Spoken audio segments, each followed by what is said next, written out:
let's talk about bound angle pose. You've probably seen this in, I don't know, third grade gym class called butterfly pose, right? It's a very popular, common pose.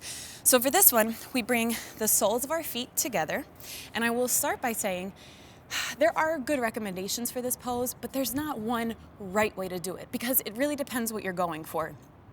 For the most part, feet are together with the soles of the feet together, and you're just trying to open up your hips, right? But you have some options. I'm gonna show you from the side. It's a little easier to see. So maybe you wanna bring your heels closer in toward your hips, and you roll your shoulders back and down, get really tall through the crown of the head and the spine, and maybe you stay here, and you just work on opening up the hips, right? Maybe you press down the knees with the elbows, with the hands. Maybe you just stay here and let gravity do the work.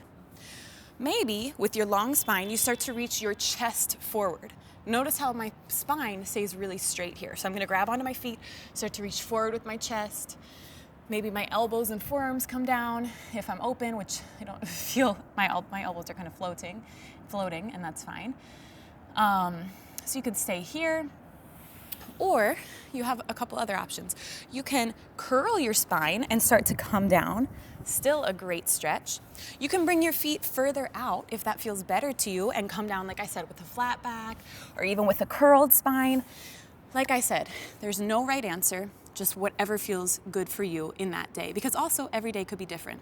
The last variation of bound angle that I love to start a class this way, is to find bound angle in the legs and feet, and then slowly start to lean back, come onto my forearms, and maybe stay right here, or go all the way down for reclined bound angle, maybe clasping opposite elbows above my head.